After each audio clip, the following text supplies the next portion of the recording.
Dedico más tiempo, sin lugar a dudas, a las personas. Para mí el equipo es number one, prioridad absoluta. Sin equipo no haces nada. Sin equipo no hay producto, sin equipo no hay clientes, sin equipo no hay nada. El trabajo es muy importante, pero tienes que tener a tu gente contenta. Y no estoy hablando de salario, obviamente también tienes que ser un salario adecuado, pero la gente se tiene que sentir bien tratada. Yo soy una persona que habla poco y escucha mucho. Practico de verdad la escucha activa. Y yo creo que eso me ha servido muchísimo. Se aprende más escuchando que hablando. Me he encontrado momentos en la vida, ¿no? De decir, ostras, estás con un grupo de gente, todo el mundo habla y yo escucho y parece que no estés aportando. Y me hacía sentir mal muchas veces, ¿no? Porque digo, ostras, a ver qué van a pensar, ¿no? A veces puede parecer que no estás aportando, pero realmente estás aportando más de lo que piensas. Porque realmente estás dejando emerger una serie de opiniones que de otra manera, si solo hablas tú, probablemente no habrían emergido. Lo que sí que he conseguido, lo que sí que me ha ayudado es ser dueño de mi tiempo. Le he dado siempre mucha importancia y ahora lo he conseguido. Es decir, yo me programo, gestiono mi tiempo. Evidentemente hay momentos en que hay cosas que sencillamente no las puedes cambiar porque si pasan, pero las reduzco al máximo. No todo puede ser urgente. Si todo es urgente en tu vida, tienes un problema.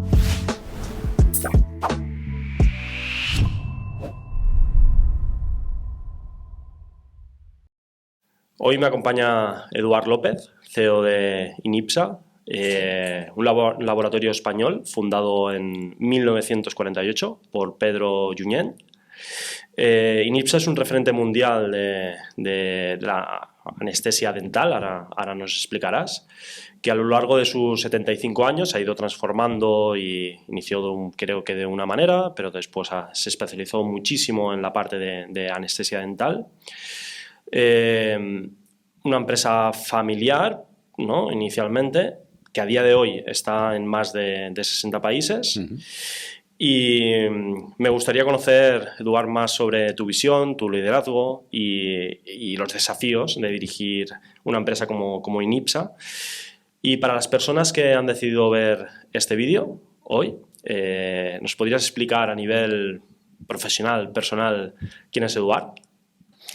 Eduard, pues es una persona que está a punto de cumplir ya los 60 años, con lo cual, podríamos decir de que tenemos algo de experiencia. Algo hay.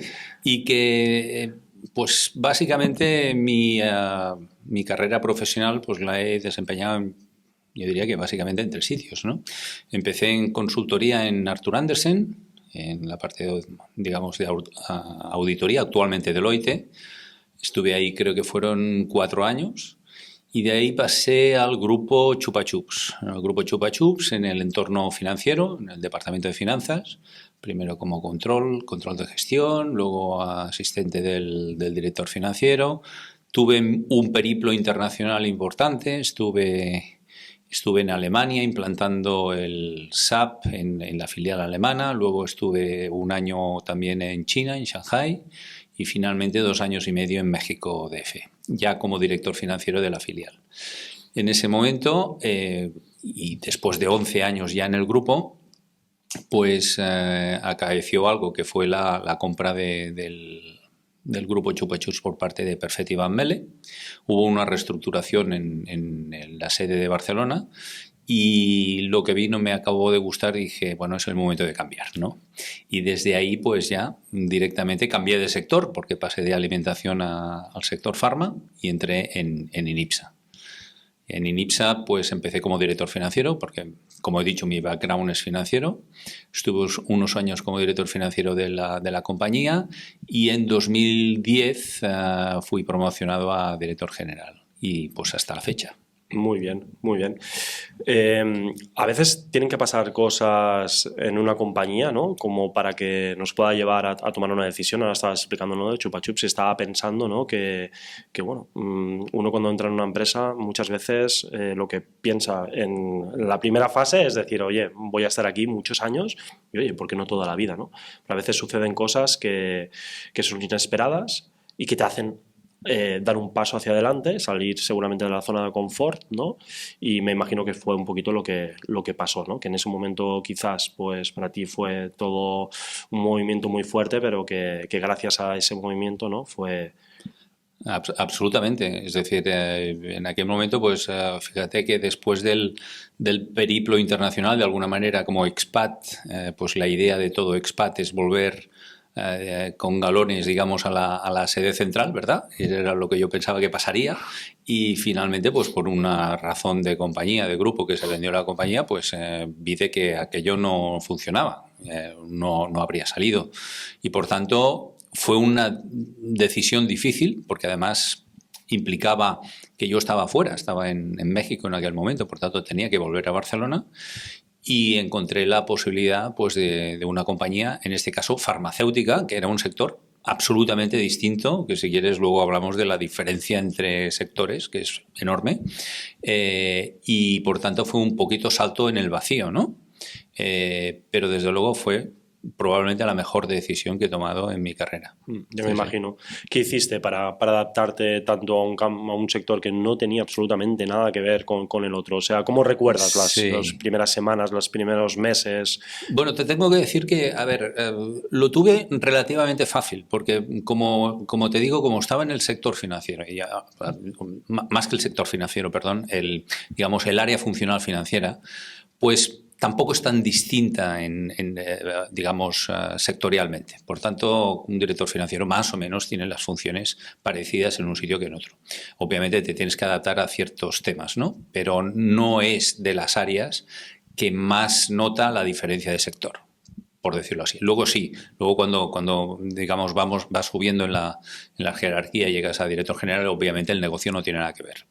Pero en ese tránsito lo encontré relativamente pues aceptable el cambio, ¿no? Relativamente sencillo.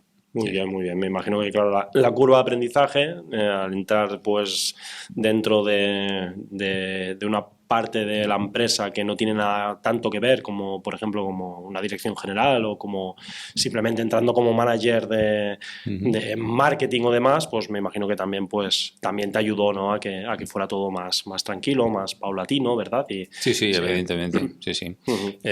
Bueno, en aquel momento, hombre, también hay que decir que tampoco entré en un momento especialmente bueno de Laboratorios INIPSA. En aquel momento, digamos, las magnitudes financieras y económicas pues estaban un poco, vamos a decirlo así, un poco delicadas.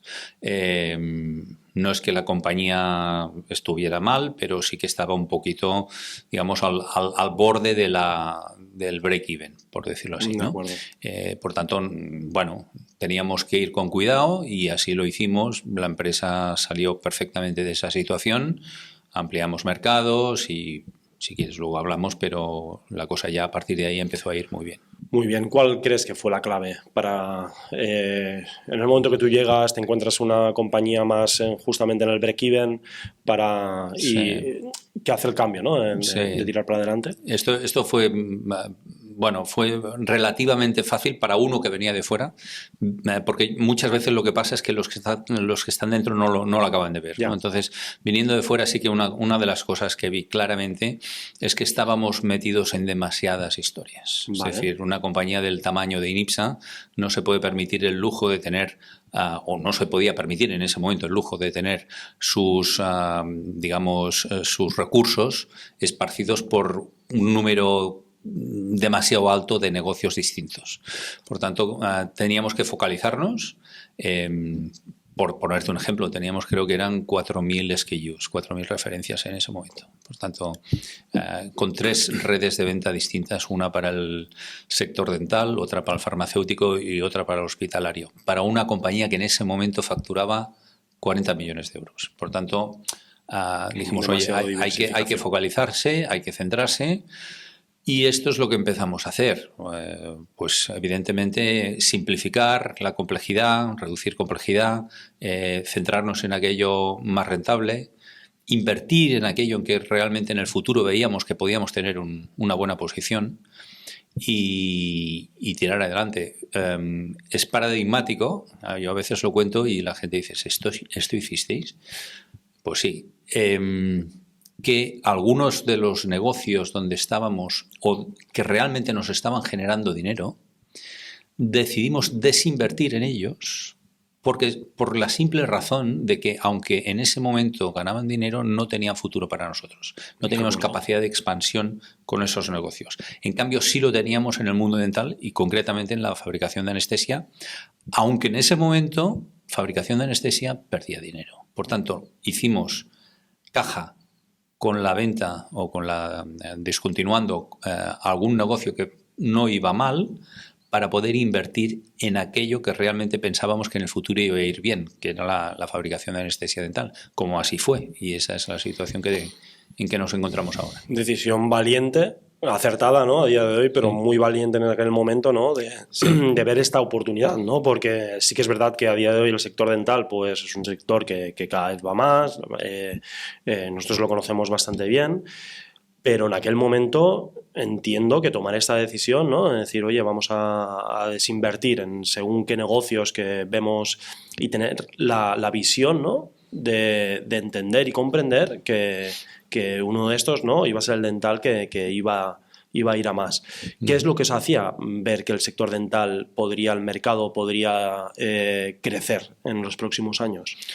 Bien, vimos la oportunidad de un nicho de mercado. Es decir, no hay muchos fabricantes de anestesia dental concretamente, porque es distinta de la anestesia local, digamos, suministrada en hospitales como el epidural, por ejemplo, no. Es otra cosa. No hay muchos fabricantes, como digo, a nivel mundial que tengan los estándares de calidad suficientes como para poder expandirse, digamos, internacionalmente, ¿no? Entonces vimos que ahí teníamos una posibilidad. Teníamos registros farmacéuticos que avalaban la fabricación de estos productos. Teníamos un equipo de producción estaba en aquel momento relativamente bien, aunque sabíamos que debíamos de mejorar, y teníamos unas instalaciones fabriles adecuadas, vamos a ponerlo así, solo adecuadas en ese momento.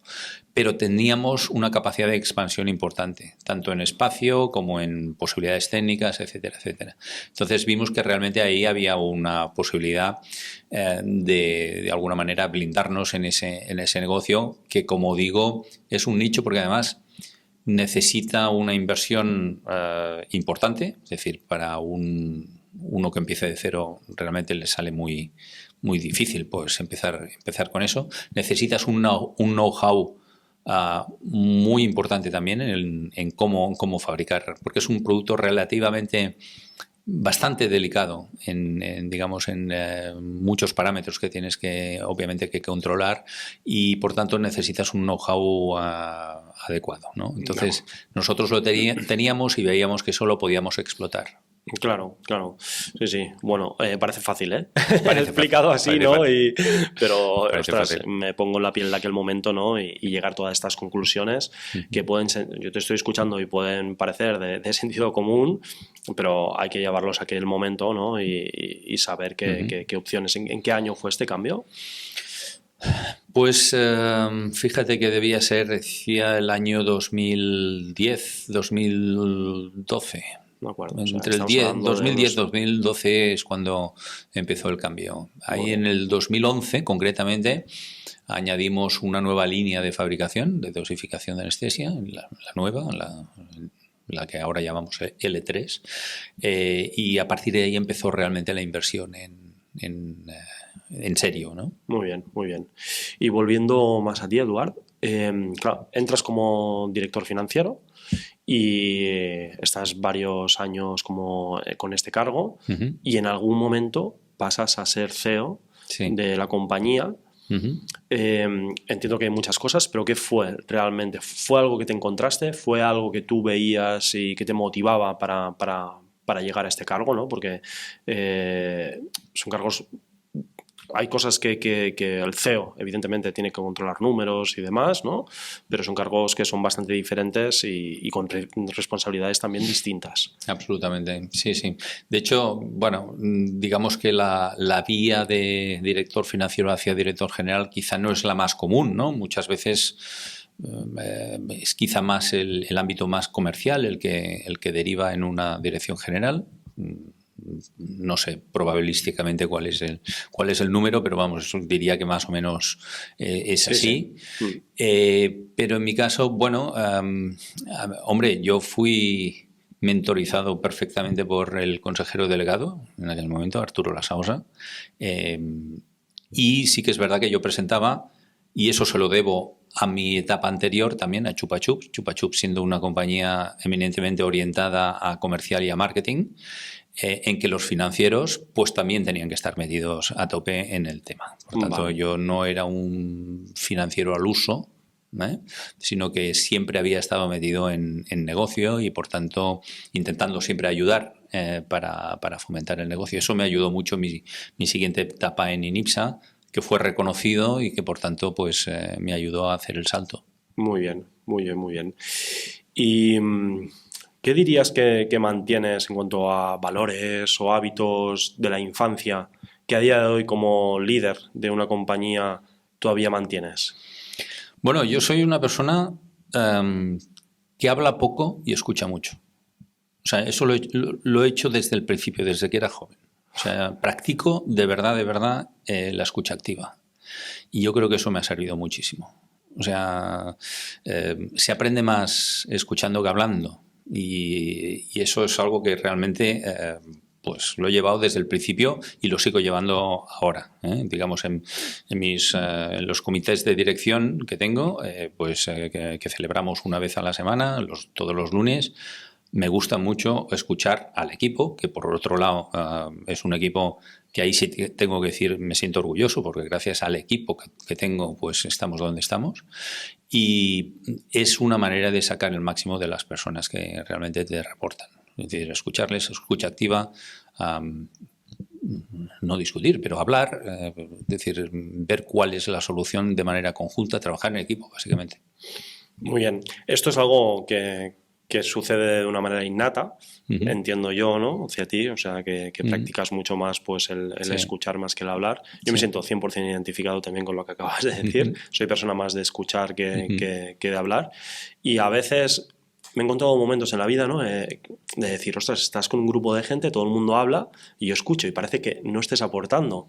Y me hacía sentir mal muchas veces, ¿no? Porque digo, ostras, a ver qué van a pensar, ¿no? Porque con los años, ¿no? Me doy cuenta de que la gente también agradece que los podamos escuchar y que lo poco que podamos abrir la boca para hablar sea realmente en base a lo que hayas escuchado, ¿no? Correcto. Sí. Pero es algo que sale innato, entiendo, porque... Sí, evidentemente hay gente que sencillamente no puede, es decir... No, que por mucho que quiere, pues no para de hablar, ¿no? No para hablar y no escucha, ¿no? Sí. Entonces, totalmente de acuerdo con lo que estás diciendo. A veces puede parecer que no estás aportando, pero realmente estás aportando más de lo que piensas. Porque realmente estás dejando emerger una serie de opiniones que de otra manera, si solo hablas tú, probablemente no habrían emergido. Entonces es importante sacar al máximo de las ideas de todo el mundo, porque por mucho que seas muy bueno, muy inteligente, que lo sepas muchas cosas, no lo sabes todo. Entonces, donde hay 5 personas, mejor 5 que una. Sí. Por tanto, hay que dejar esa libertad para que todo el mundo se sienta, digamos, libre de expresar su opinión. Oye, y luego ya veremos, lo discutiremos. Y si finalmente no nos ponemos de acuerdo, bueno, pues para eso eres el jefe y vas a decir, oye, pues mira, no lo veo y vamos por aquí, ya está, ¿no? Pero sí que tienes razón en el sentido de que la gente agradece mucho el hecho de que se le escuche y que su opinión cuente. Sí. Pienso que sí, es un modo de liderazgo también, es un modo de cultura empresarial, el que dejar hablar al equipo, ¿no? Porque si dejas hablar, seguramente que te van a aportar cosas que ni siquiera tú, a mí me pasa muchas veces, ni siquiera se te hubiese pasado por la cabeza, claro. ¿No? Y dar esta libertad al equipo, la verdad es que hace sumar mucho, o sea, nutre muchísimo a lo que es pues esto, ¿no? El equipo, la cultura y bueno, ni mejor ni peor, pero quienes somos así, la verdad es que es algo que de una manera práctica ves que ayuda muchísimo a la compañía, ¿no? Para crecer y... Sí, totalmente de acuerdo, la verdad. Si tuvieras, Eduard, de volver a empezar, volverías a querer estar en el sector actual? ¿O visto lo visto, habiendo pasado por Chupa Chups y viniendo de una consultora muy grande inicialmente y actualmente, con lo aprendido? Difícil cuestión. Hombre, sí, ahora después de... Fíjate que entré en el 2003 en INIPSA, por tanto voy por los 22 años. Después de los 22 años... Ya llevas unos cuantos, ¿eh? Que ya llevo bastantes aquí. La verdad es que me he acostumbrado mucho al sector, ¿eh? Y por tanto ahora pues más o menos yo creo que lo entiendo bastante. Que no es fácil, no es fácil. Es un sector muy complicado para los que vienen de fuera, te lo digo porque a mí me pasó cuando pasé digamos, de alimentación a farma, ¿no? Pero sí, tiene sus especificidades y hay cosas que no acabas de entender, pero bueno, al final son las reglas del juego y ya está. Entonces, si volviera a empezar de cero, para mí sería más fácil empezar por aquí, claro. ¿Por qué no? También te tengo que decir que creo, de fácil adaptación. Por tanto, si ahora, por ejemplo, todo el tema digital, que quizá, digamos, estoy un poco metido, pero no demasiado, pues a lo mejor me gustaría pues también explorarlo con mayor intensidad, ¿no? Claro, cada cosa en su momento, ¿no? Sí, y hay que priorizar, pero bueno, por tu historia y tu background has sido una persona que ha sabido transformarte en todo momento, a pesar de que has estado a lo mejor inicialmente en las compañías en la parte de finanzas, pero bueno, claro, dice mucho de ti esta transformación y también dice mucho, ¿no? En cuanto a la respuesta que has dado, que te gusta mucho el sector en el cual estás actualmente, ¿no? Porque si tuvieras que empezar, pues ya con todo el conocimiento que puedas tener, si fuera, a pesar de esto, si fuera un sector que no te gustara, pues seguramente que hubieses respondido pues en otro. Y Eduard, ¿cómo es una semana para ti? O sea, como director general, ¿cómo te gestionas? ¿Cómo gestionas tu agenda? ¿A qué le dedicas más tiempo? ¿A producto? ¿A estrategia? ¿A persona? ¿A estructura? ¿En qué crees que te especializas? Bueno, por una parte, ¿cómo gestionas tu agenda? ¿Y en qué crees que le dedicas más tiempo? Dedico más tiempo, sin lugar a dudas, a las personas. Vale. Las personas. Como te he dicho antes, para mí el equipo es number one. O sea, es prioridad absoluta. Sin equipo no haces nada. Sin equipo no hay producto, sin equipo no hay clientes, sin equipo no hay nada. Por tanto, lo que me he procurado durante toda mi carrera profesional es de rodearme de los mejores. Al menos yo considero que son los mejores. Por tanto, yo dedico mucho tiempo en estar con la gente, sobre todo con mi equipo directo. Son 8 personas, los miembros del comité de dirección. Cada lunes por la mañana celebramos un comité de dirección. Luego, durante la semana, de martes a jueves, voy teniendo reuniones bilaterales, 1 a 1, con cada uno de ellos. Cada 2 semanas son alternativas, voy teniendo con uno y con otro. Esto durante las mañanas me ocupa una buena parte del tiempo.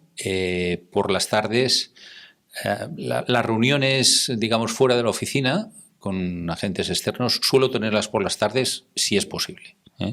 Normalmente esa es un poquito la situación. Y a nivel de trabajo propio, pues bueno, soy muy maníaco con esto. Mi bandeja de entrada de mails siempre tiene que estar a cero, tienen que estar todos leídos. O sea, yo no puedo soportar tener una entrada con muchísimos correos. Lo que hago es hacer un primer filtro, un filtraje rápido, y decir, bueno, esto lo puedo borrar, esto me lo voy a mirar después, o esto forma parte de una tarea, digamos, un poquito más complicada. Entonces tengo bandejas que me lo voy gestionando así, ¿vale? Y cada día le doy un tiempo a la lectura de los correos a primera hora y al final del día también, donde hago esta distribución. Después me miro en la carpeta de los to-dos, obviamente le dedico a reducir pues esos to-dos que tengo, y ya finalmente lo que son, digamos, proyectos más largos, pues los tengo programados en la agenda. Esa es un poco la organización que puedas llevar de agenda. A mí me funciona así, a otras personas funcionará de otra manera. Sí, es lo que te iba a decir ahora, ¿eh? Cada uno tiene que saber. Sí. Te das cuenta que muchas personas Yo creo que en nuestros cargos, la parte de la gestión de nuestro tiempo y a estas alturas, con la experiencia que podamos tener, cada uno tiene su manera, pero su manera es válida y funciona 100%. Después te encuentras a muchas personas, ¿no?, que a lo mejor están emprendiendo o no, o sea, están trabajando y su gestión del tiempo a veces lo ves, ¿no?, y es un caos total, ¿no? Lo que decías antes, ver la bandeja de entrada con 100 mensajes para responder, pues ya es algo que no... Claro. algo en cuanto a gestión de la prioridad seguramente que no estás haciendo correctamente, ¿no? Dice mucho de la persona y eso no quiere decir que no les funcione. Que no les funcione, ¿no? Cada uno. A ver, aquí lo importante es que no te dejes llevar, es decir, que tú seas el dueño de tu tiempo y tú puedas gestionar, que no vaya por delante de ti, sino que tú vayas por delante de las cosas, ¿no? Y cuando tienes esa sensación que no llegas, pues algo va mal. Algo va mal, sí. Priorizar el tiempo y saber que va antes una cosa o la otra es muy necesario, es muy necesario. Eduard, ¿cuál ha sido la decisión más difícil pero necesaria, visto en perspectiva, que has tenido que tomar en INIPSA? Difícil porque han habido algunas, pero sí que probablemente igual tener que prescindir de algún elemento de mi comité de dirección hace años ya, que quizá técnicamente pues fuera una persona digamos con un buen nivel, pero que sencillamente no hacía grupo, o sea, no conseguía esta sinergia con el resto de los miembros y que por tanto, como he dicho, como para mí lo primero es el equipo, pues aunque tenga una figura en el equipo, sintiéndolo mucho no hay cabida. O sea, le doy mucha más prioridad pues a que todo funcione adecuadamente como grupo, a que haya una persona destacada que vaya por su cuenta y que sencillamente pues pueda estar remando en contra de la organización. Entonces he tenido que prescindir. Eso me ha pasado 2 veces y pues claro, pues no es agradable, pero bueno, son decisiones que se tienen que tomar. Sí. Y es importante poder, y no es fácil poder o ver a una persona del equipo, de un comité o de un consejo, ¿no?, que no encaje con los valores que pueda llevar la empresa, ¿no? Has hablado de comité de dirección, de consejo, y ¿cómo estáis organizados en INIPSA a nivel más... gobernanza, ¿no? Gobernanza, sí. Bueno, actualmente, a raíz de la compra, fíjate que ahora pues INIPSA pertenece a una joint venture. Actualmente yo como en INIPSA soy el CEO y administrador único, de alguna manera, en representación de esta joint venture. Y en la joint venture pues tenemos un consejo donde hay 2 consejeros de uno de los compradores, que es Septodon, y otros 2 consejeros de Acteon, que es el otro comprador. Se formaliza un consejo pues cada 3 meses. Una vez lo tenemos en Barcelona y otra en París. Ellos son franceses, tanto el uno como el otro. Y alternativamente vamos haciendo estos consejos cada 3 meses. Muy bien. ¿Y por quién está compuesto? Si lo puedes explicar. Sí. No hace falta que digas nombres, pero igual como perfiles o... Bueno, pues sí, está el presidente de Septodon y el CEO de Septodon, y luego también pues el presidente y el CEO de Acteon, que son los 2 compradores. Septodon es una compañía que factura unos 500 millones de euros. Su actividad es muy parecida a la nuestra, solo que ellos, es decir, nosotros somos el número 2 a nivel mundial en fabricación de anestesia dental. Ellos son el número 1. Vale. De hecho, hasta hace luego les comíamos terreno. Íbamos a por ellos no les gustaba mucho, y al final no les ha gustado demasiado y nos han comprado. Bueno, ahora trabajamos juntos. Algo tenían que hacer en aquel momento, porque si no veían que era un riesgo esto. Exactamente. Esto es Septodon. Están ubicados en París. Tienen fábrica en Canadá, Brasil, en la India, etcétera, y ahora en Gisa. Y el otro comprador es Acteon, que es Medical Device, también en el entorno dental. Es básicamente un cliente muy importante nuestro. Para ellos les fabricamos su anestesia. Ellos no tienen fábrica de anestesia, la fabricamos nosotros. De acuerdo.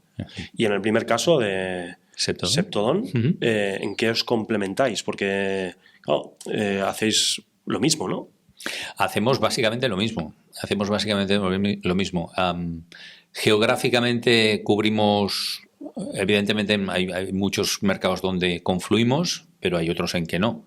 Vale. Entonces, también, se trata de un tema también de posicionamiento de marca, que eso sí lo podemos ir trabajando. Sí, pero la básicamente... parte de posicionamiento de marca os ayuda muchísimo con ellos. Efectivamente. Y, Eduard, ¿qué obstáculos técnicos o regulatorios en este sector os encontráis? Entiendo que... Todos, ¿verdad? ¿Por dónde empiezo, verdad? Ya me imagino, porque debe ser un constante y debe ser un reto pues que continuamente estáis viendo, ¿no? Correcto. Es, como he dicho, es sector farma, entonces el nivel de exigencia en temas regulatorios, calidad es máximo. Y máxime teniendo en cuenta que además nuestro producto es un inyectable, por tanto es un inyectable, digamos, seguridad máxima, ¿verdad? Total, sí. Prácticamente máximo. Entonces tenemos salas blancas, tenemos una serie de, obviamente tenemos que seguir las GMPs, General Manufacturing Practices. De acuerdo. Y por tanto tenemos que cumplir con todas las regulaciones en los países donde estamos. Esto es una cosa muy curiosa que me encontré justamente cuando cambié de Chupa Chups a Inipsa, cuando en Chupa Chups contratábamos o acordábamos con un nuevo cliente, en Chupa Chups también estaba presente en todo el mundo, ¿no? En Indonesia, pongamos por caso, oye, digamos, hoy firmábamos y no te voy a decir la semana que viene, pero pronto salía el contenedor. Es decir, tenías que hacer las artes finales, el packaging, etcétera, y poquita cosa más y ya lo tenías. En Pharma es totalmente distinto. O sea, tú puedes llegar a un acuerdo hoy con alguien en Indonesia y puedes empezar a vender probablemente dentro de 1 año y medio o quizá 2 años. Depende en cualquier caso. Por tanto, los plazos son mucho más largos. Tienes que conseguir que tu dossier, que es al final el reflejo de tu producto, la producción de cómo se hace tu producto, los procesos, etcétera, esté aprobado por la agencia del medicamento propia de ese país, o si es en Europa, de la agencia europea y también de la nacional, si es en Estados Unidos, la FDA. Es decir, está mega regulado. Y la cosa es que no puedes decir, bueno, yo ya estoy aprobado en un país y ya está, a partir de ahora puedo venderlo para siempre. Muy probablemente dentro de 2 o 3 años hayan cambios, modificaciones que te tendrás que ir adaptando. Obviamente, y además tendrás auditorías de las autoridades que vendrán a auditarte a tu casa para ver que sigues cumpliendo con todas las regulaciones. Por tanto, es extremadamente difícil. Difícil, no, digamos, para nosotros... Entiendo que tenéis un departamento que se encarga únicamente de todo esto, ¿verdad? Tenemos un departamento de regulatory, obviamente el departamento de calidad, de Quality Assurance de Inipsa también es muy potente y todos trabajamos un poquito para esto, ¿no? Para que se puedan ir cumpliendo las regulaciones y más allá de las regulaciones. Porque al final nuestra motivación es tener el mejor producto en el mercado. No solo porque me lo diga la regulación, sino porque podamos ir más allá de esto, ¿no? ¿Y qué significa tener el mejor producto del mercado en la anestesia? Para el paciente, ¿no? Porque yo me lo puedo pensar y... Para el paciente probablemente no se va a enterar. Bueno, se va a enterar si le duele cuando le saquen una muela, ¿eh? Más vale que no se entere, ¿no? Más vale que no se entere. No, pero básicamente es para el profesional sanitario, es decir, para el odontólogo, que pueda tener un producto con una caducidad máxima, que pueda aguantar, digamos, aunque obviamente tiene unas condiciones de almacenaje determinadas, temperatura, etcétera, pues oye, que pueda aguantar de alguna manera. Si vendes a un país del trópico, pues tiene que tener unas características determinadas para que la caducidad no se reduzca. No puede tener partículas en suspensión, es decir, tiene que dar una garantía, digamos, de calidad y un track record imbatible, ¿no? Sí. Entiendo que con la adquisición o la alianza con estas dos compañías, estando ellos en Francia y vosotros en España, todo lo que es la zona europea la tenéis bien cubierta. Sí. Entiendo que os consideráis de Sí. compañía prácticamente número 1 en Europa. Sí. ¿Y en Estados Unidos también es así? En Estados Unidos nosotros no estamos presentes, Vale. porque y estábamos trabajando en la FDA, pero aún no lo teníamos. Septodon sí. Septodon realmente es número Ellos 1 en están Estados Unidos. Bien. Sí, sí. Por eso me decías antes que también, pues bueno, quieras que no, pues poder estar con ellos, pues sí, es un aprendizaje también. Y, Claro. Sí. Entonces, nuestro cliente número 1 ahora mismo no es un producto propio, porque nosotros trabajamos tanto para marcas propias de INIPSA como para fabricamos para otras marcas. Entonces, el cliente número 1 ahora mismo estamos fabricando para otra marca, que es el número 1 en China, y China está creciendo a doble dígito desde hace ya 7 o 8 años. Es impresionante. Y ahora, bueno, realmente, podemos decir de que tenemos toda nuestra capacidad absolutamente vendida. Es decir, si tuviéramos más capacidad, venderíamos más, y en eso estamos. Impresionante. Sí. Cuando dices cliente número 1, ¿es un distribuidor en China? Sí. Es así. O sea, sí. No. Vale. No. Vamos a ver. El propietario del dossier es justamente otro de nuestros accionistas, el número 2, Acteon. Vale. Perfecto. Sí. Queda claro entonces. Quería hablar de como ahora es típico y bueno, sucede en todos los sectores, la irrupción de la IA. Entiendo que en vuestro sector, más concretamente en vuestro nicho, ¿no? Dental, ¿cómo ha impactado esto? Yo no sé si ha podido impactar en cuanto a suministro, en cuanto a nivel técnico, si os ayuda a tener este producto mejor. Bueno, estamos explorando muchas áreas, y en algunas pues se está introduciendo ya, ¿no? Pero estamos viendo, por ejemplo, fíjate que, por ejemplo, en el proceso de producción, pongamos por caso, una de las fases críticas es lo que llamamos revisión óptica. Es decir, una vez tienes los cartuchos de anestesia rellenos, digamos con la solución, hay que pasarlos por una máquina que lo que hace es ver si hay partículas en suspensión. Obviamente, si hay partículas en suspensión que no sean puramente burbujas que luego desaparecen, pues se tiene que rechazar, ¿no? Entonces, lo que ocurre es que para conseguir las velocidades, digamos, de revisión óptica suficientes por la cantidad de cartuchos que fabricamos, pues esto es una máquina que tiene que ir muy rápido haciendo fotografías y viendo si realmente hay algo. Entonces, ¿qué ocurre? Tenemos muchos falsos positivos. Vale. Muchos falsos positivos que se tienen que volver a reprocesar y ver si realmente son partículas o no. Entonces, ahí sí que entra, o va a entrar probablemente una herramienta de inteligencia artificial que sabe discriminar lo que son realmente partículas de suspensión rechazables de lo que realmente puedan ser burbujas o cosas así. Es decir, por los patrones de comportamiento de la... A través de una foto, de una imagen. A través de fotos, de varias fotos que vale. hace mover el cartucho y ve la secuencia de movimiento de la partícula. Entonces, ese es un ejemplo. No lo tenemos aún implantado, pero sabemos que existe y estamos interesados en ello. Otras cosas que nos pueden interesar, digamos, en la excelencia operativa, y sobre todo en un caso como el nuestro, en que tenemos la capacidad de producción limitada, nos interesa ser el máximo de efectivos posible. Por tanto, un tema que nos gustaría mejorar mucho es la planificación, la optimización de la planificación de los lotes de producción. Esto, que puede parecer relativamente sencillo, no lo es, porque hay muchas variables que juegan, ¿no? El tipo de línea. Te voy a poner un caso. Para fabricar para China, sí. Pues yo tengo 2 de las 4 líneas autorizadas por las autoridades chinas, pero no puedo fabricarla en las otras 2 líneas. Vale.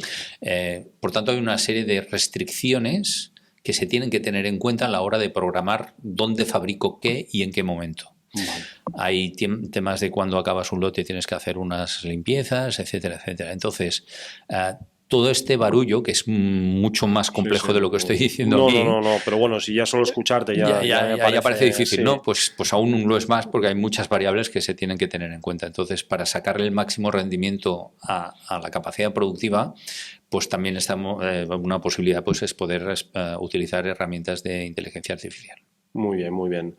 Qué bueno, ¿eh? Qué bueno que... Me gusta mucho hacer esta pregunta porque, claro, mi sector no tiene nada que ver con el de otros sectores y con vuestro menos, ¿no? Y te das cuenta que la inteligencia artificial ha venido para estar en todos los sectores, ¿eh? O sea, por lo tanto, en nuestras vidas, ¿no? Y que quien lo acepte irá un paso por delante del resto seguro. No hay ninguna duda. Dicho esto, Eduard, también... ¿me puedes explicar alguna decisión que no haya sido correcta? O sea, que por tu cargo, tu responsabilidad, hayas tenido que tomar en los últimos años y después esta decisión no ha ido como considerabas que tenía que ir, pero evidentemente siempre que hay un error, ¿no? Al final todos cometemos errores y este error nos sirve, ¿no? Para aprender y para... ¿Te viene alguno en mente? Pues seguro que han habido muchas, porque Sí, vamos, uno no es infalible, desde luego. O sea, pero creo que las hemos... Ahora, la verdad es que ahora mismo me pillas un poquito. No te sabría decir alguna que realmente haya sido suficientemente importante como para que la pueda tener presente, ¿no? Porque seguro que han habido... Sí, seguramente... Bueno, pero esto son cosas más pequeñas, si tú quieres, ¿eh? El lanzamiento de algún producto que esperábamos que fuera, digamos, una bomba y que ha sido un completo fiasco. Eso nos ha pasado. Eso nos ha pasado. ¿Y por qué nos ha pasado? Pues, mira, fíjate... Recientemente hemos tenido, no voy a decir tampoco ahora el nombre del producto, porque aún lo seguimos vendiendo, aunque poco, pero sí que es cierto de que un producto bastante bueno, digamos, en lo que podía aportar. No está fabricado por nosotros, pero lo distribuíamos en el entorno de España y Portugal. Y bueno, pues no ha funcionado sencillamente porque los perfiles de nuestra red comercial no estaban preparados para la venta de este producto. Entonces nos fijamos mucho en el producto, pero no en nuestros recursos, digamos, en lo que podíamos hacer, nuestras capacidades. Entonces, ahí, bueno, digamos que no ha sido una gran cosa porque finalmente era algo que empezaba de cero y tampoco nos ha supuesto un quebranto de ninguna manera, ¿no? Pero, hombre, le dedicamos una serie de recursos que finalmente no han resultado interesantes. Seguramente que si el problema habéis visto que es la red comercial, que a lo mejor pues les faltaba conocimiento para poder venderlo, ¿no? Por decir algo, eso también ayuda, ¿no? A que si la próxima vez pues esto lo tendréis en cuenta, ¿no? Claro, hay que tenerlo en cuenta. Y ahí está la maravilla de los errores, ¿no? Efectivamente. O sea, es que si no hubiésemos cometido nunca un error, hoy ni tú ni yo estaríamos aquí sentados. Cada día cometemos. Sí, es lo que nos hace pues, ir aprendiendo cada día, porque si no, malo sería. Efectivamente. Creo que en los últimos años habéis hecho una gran inversión, he leído, de 10 millones de euros en una nueva planta, ¿verdad? Una nueva línea. Una nueva línea. Estamos hablando de una inversión elevada, ¿no? Que todo esto, pues al final esta línea tiene que funcionar y mi pregunta es que una vez todo esto se pone en marcha, además de estabilizar todo esto y que todo esto funcione, para ti, ¿ya estás pensando en un nuevo reto antes de... Sí. Sí, ¿eh? Sí, totalmente. La inversión es de 10 millones para esta nueva línea, pero tengo que decir que en los últimos 7, 8 años la inversión ha sido 40 millones en total. Vale. Ha sido porque esta es una nueva línea, pero antes teníamos otra y una ampliación del edificio Fabril. Por tanto, la inversión ha sido muy importante. Y respondiendo a tu pregunta, Sí, evidentemente.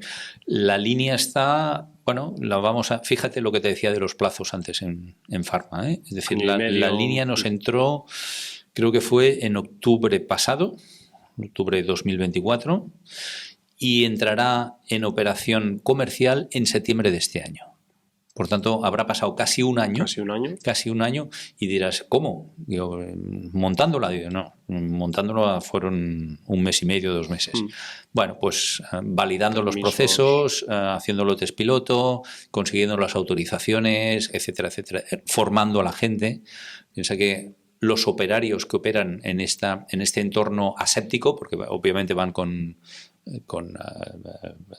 todo el equipo, digamos, de protección y no puede entrar cualquiera, necesitan un entrenamiento aproximadamente de 6 meses. O sea, una persona que estás contratando para que pueda entrar a trabajar en la zona aséptica, digamos, lo que llamamos zona séptica, necesita 6 meses de formación. Por lo tanto, la línea la ponemos en marcha comercialmente en septiembre.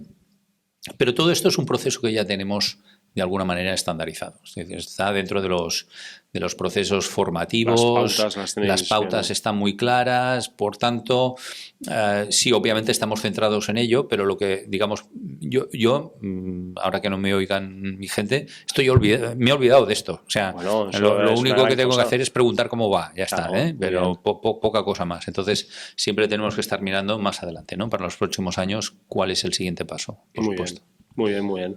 Y hablando de contratación que has comentado ahora, el talento en este sector, ¿cuesta conseguirlo y cuesta mantenerlo?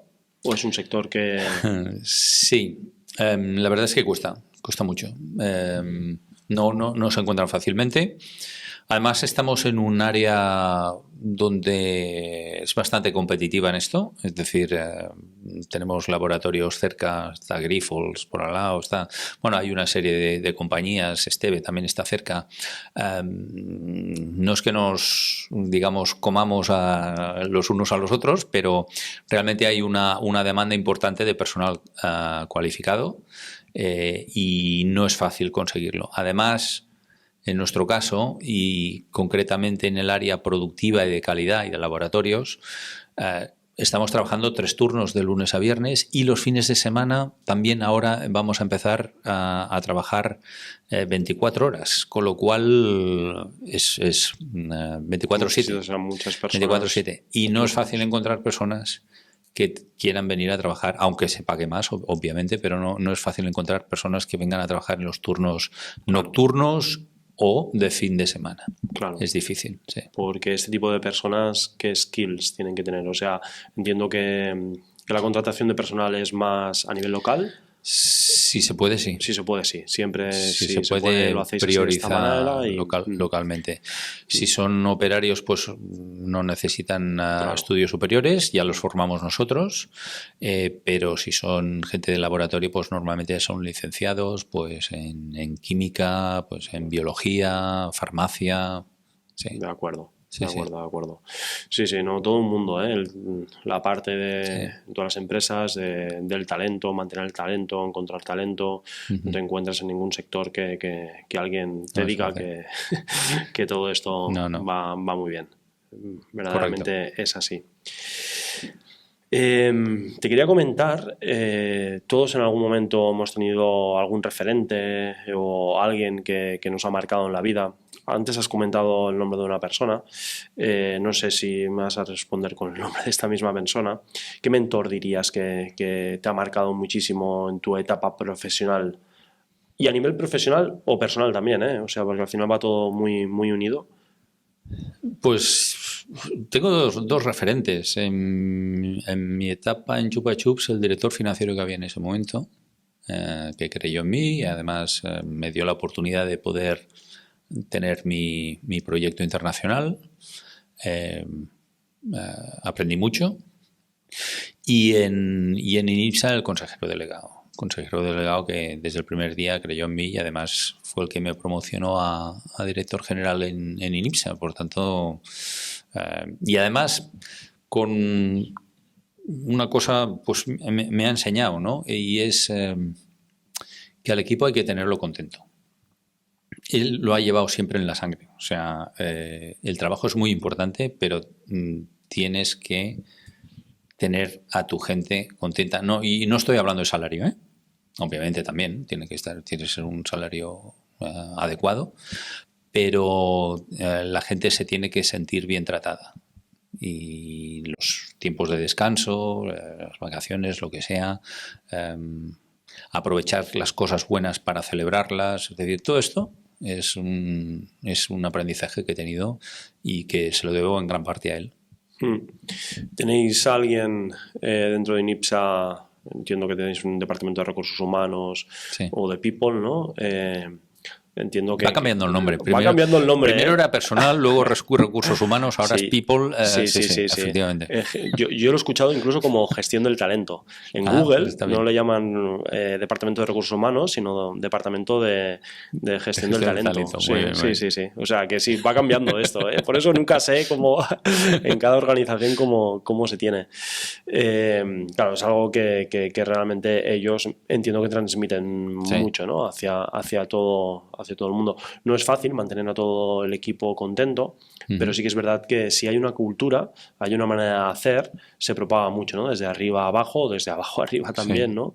Pero realmente se consigue esta parte. Absolutamente. Nosotros hacemos una encuesta, un survey, creo que es cada 2 años, sobre qué tal te sientes en INIPSA, si eres feliz trabajando aquí, si recomendarías INIPSA como lugar de trabajo y tal, y la verdad es que tenemos unas puntuaciones muy altas. ¿Sí? Es decir, creo que es ahora no me gustaría equivocarme, pero creo que es un 87% está feliz trabajando en INIPSA y un 90 y pico, 93, 94% recomendaría INIPSA como lugar de trabajo.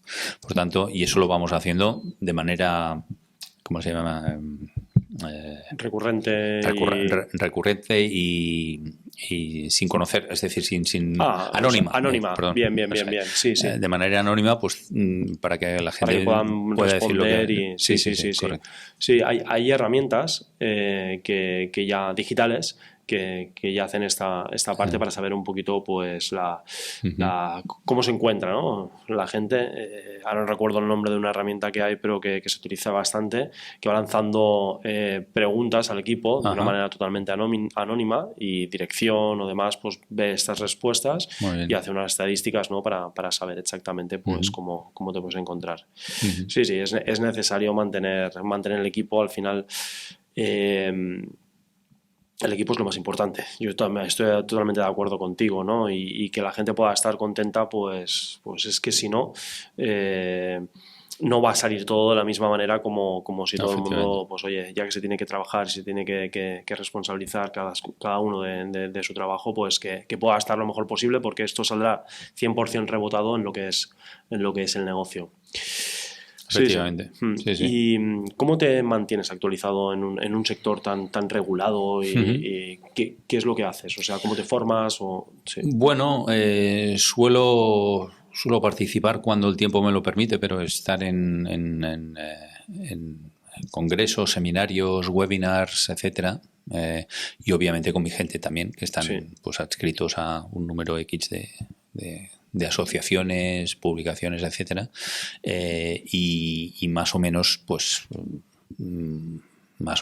vamos actualizándonos, ¿no? Se va hablando del tema y es la manera de aprender. Es la manera de aprender. Sí. Muy bien. Te quiero preguntar sobre un libro o no sé, o un podcast o una charla que te haya impactado en la vida, que digas, ostras, un día me leí este libro por decir algo y es que me hizo un cambio mental tan grande que a día de hoy todavía... Bueno, es difícil. A mí me gusta mucho leer y leo muchísimos, y hay bastantes que me han impactado, ¿no? Es difícil quedarse con uno, nada más, ¿verdad? Digamos, hombre, quizá ya es un poco antiguo, pero uno que me impactó bastante, porque no tenía ni idea, era ¿cómo se llama? El autor Daniel Goleman, con la inteligencia emocional. Es decir, el concepto de inteligencia emocional. Impresionante. Es decir, las conclusiones que llegaban ahí, además con métodos científicos que demostraban pues qué es la inteligencia emocional, qué es lo que puede hacer, qué es lo que... bueno, cosas muy, muy interesantes que realmente me llevaron a la conclusión que, oye, el coeficiente de intelectual que durante muchos años se ha medido, que está muy bien, pero que al final no es muestra de ningún éxito en la vida. Es decir, sí, es verdad, obviamente sí. siempre ayuda, Sí, sí. pero el tema de la inteligencia emocional va por delante de todo. Es decir, saberte desenvolver en los aspectos más variados que puede tener tanto la vida profesional como particular es mucho más importante. Entonces, esa colección, porque además son varios libros, está la inteligencia emocional en la práctica, creo que se llama, luego hay otro, son muy interesantes y los recomiendo. Llevan ya ahora unos cuantos años, probablemente hay desarrollos posteriores a esto, pero eso sí es interesante. Y más recientemente, pues un autor que me fascina es el Harari, el Yuval Noah Harari, con Sapiens y todo esto. Esto es fantástico. Esto es fantástico. Es fantástico, sí, sí. Sí. Muy bien. La inteligencia emocional, ¿qué necesaria es para gestionar a las personas, entender a las personas, entenderte a ti mismo, ¿verdad? Y va muy enlazado a lo que tú decías, ¿no? O sea, importancia del humanismo en cuanto al equipo y demás. Yo creo que la inteligencia emocional o gestionar las emociones de las personas es algo que, ante todo, te tienes que trabajar uno mismo, ¿no? Y entiendo que este libro pues va muy por aquí también, ¿verdad? Absolutamente. Sí, totalmente. Sí. Muy bien. En este sector, farma y demás, para un emprendedor que esté empezando ahora con su proyecto y que tenga tantísima ilusión de tirar algo para adelante, ¿qué recomendación le darías? Que se entere bien primero. Que sepa bien dónde se está metiendo. Que sepa bien dónde se está metiendo, sobre todo y especialmente, el hecho diferenciador es el tema regulatorio. Vale. Digamos, por cualquier otra cosa podríamos decir, oye, vale. tranquilo, tú tira y si tienes un buen producto o servicio, se te escuchará. Pero si evidentemente estás tocando algún proceso que llamamos GMP, es decir, de los que están controlados por el tema de calidad y tal, ahí sí que tienes que ir con mucho cuidado. Es decir, no puedes presentar cualquier cosa, tienes que poderlo validar para que pueda ser, tiene que ser un proceso validable según la normativa, etcétera, etcétera, y por tanto ese es un tema importante. Vale. O sea, es decir, cuando contratamos alguna consultoría, según qué aspecto de consultoría, lo primero que miramos es su track record, si realmente ha tocado empresas farma, digamos qué certificaciones tienen, etcétera. Eso es un tema importante. Vale. O sea, que le dirías que sobre todo esta parte más de legislativo, o sea, ella la persona o que se esté con alguien que se dedique 100% y que tenga estos conocimientos para que... Tú dirías que es la clave en este sector, ¿eh?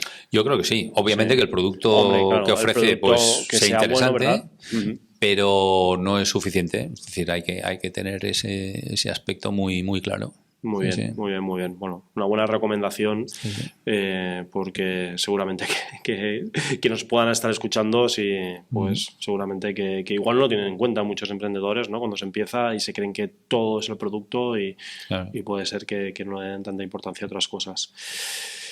¿Nos podrías explicar alguna anécdota que no sé, pocas personas sepan sobre la fabricación de anestesias dentales en cuestión?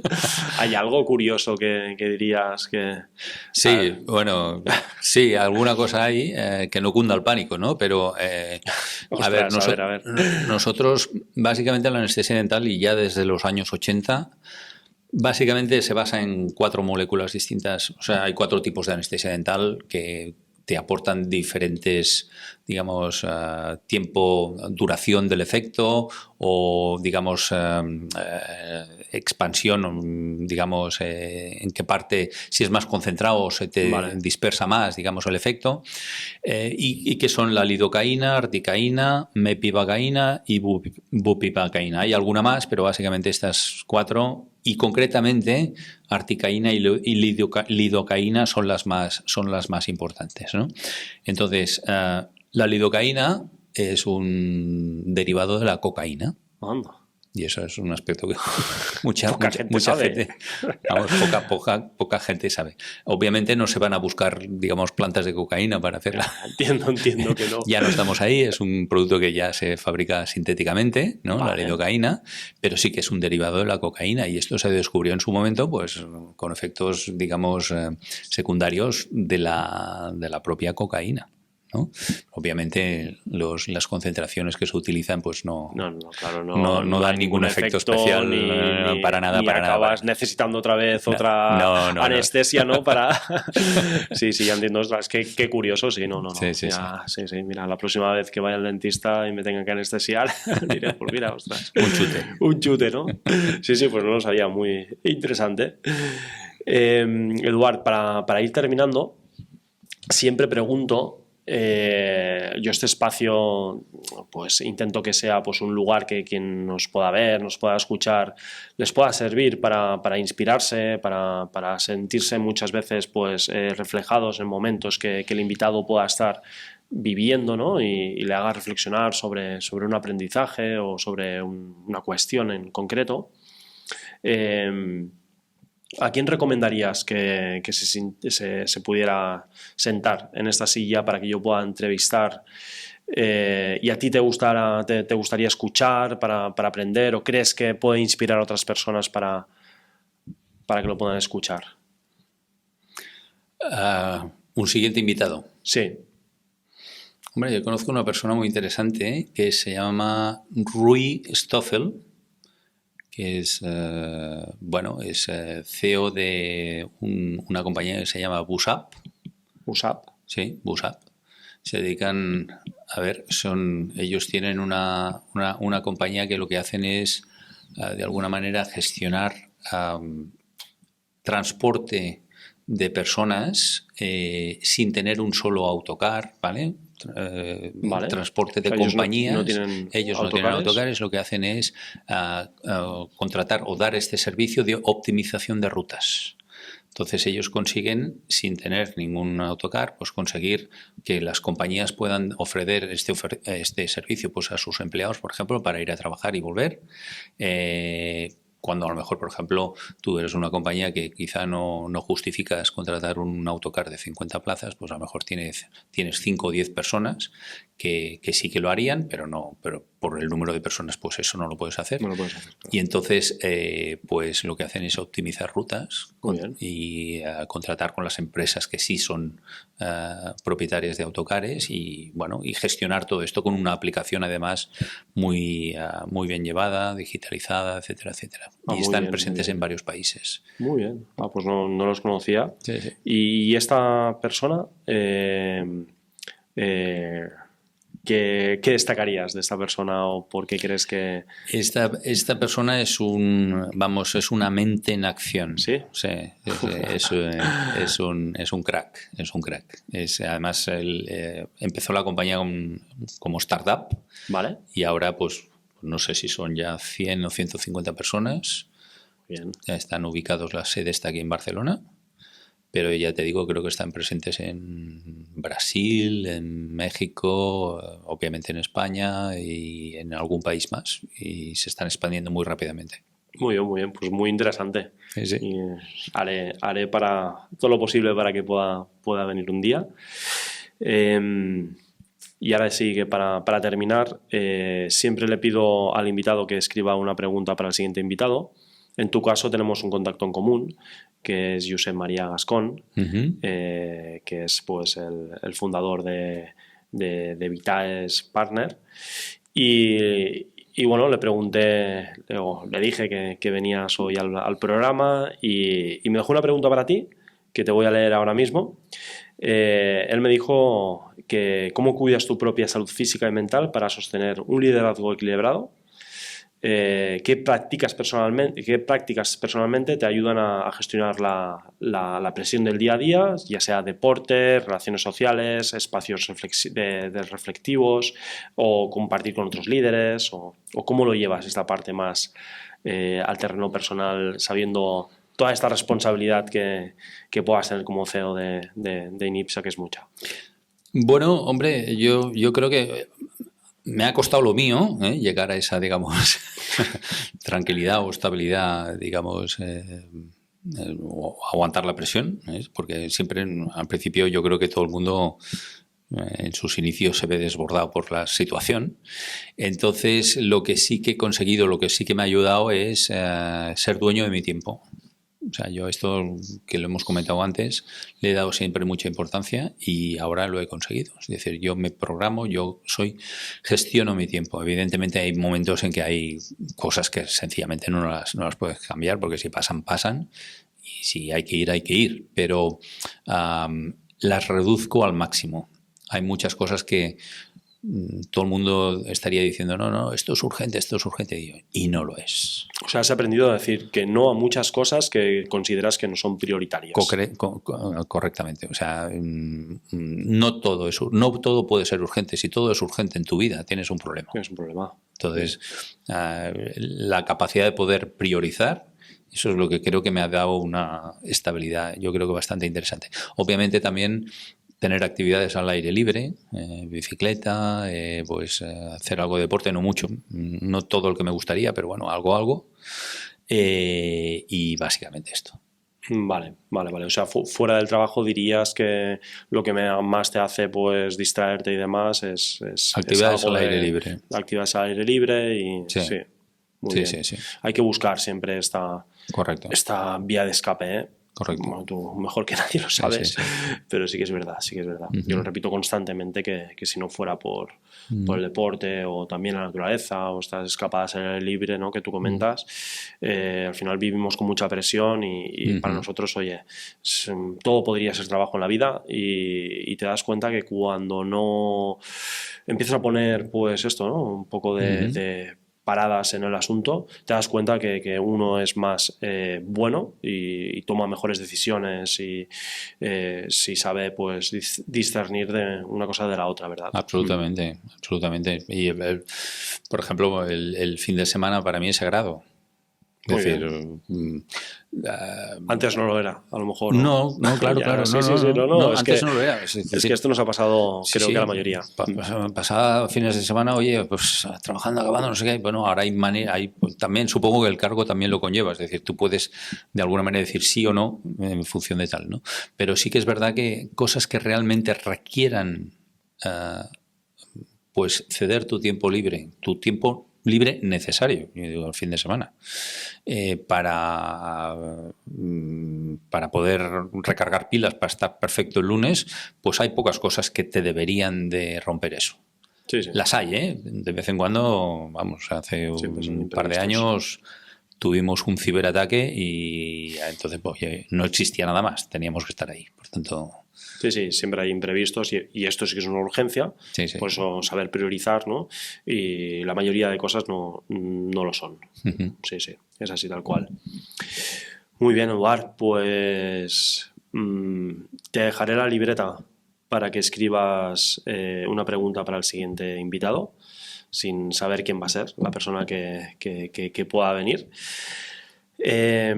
Muchas gracias por estar aquí en la Fórmula Cero, en el programa. Eres una persona que te ha sabido transformar, ¿no? Y que para muchas personas que nos puedan escuchar hoy, que están viviendo la vida, a lo mejor cosas que no están en sus manos y tienen que hacer cambios profesionales grandes, pienso que es muy bueno que puedan escuchar tu historia, ¿no? Porque parece que en ese momento todo se venga para abajo, pero muchas veces suele ser así. Además, sirve para dar un paso para adelante porque al final es un aprendizaje.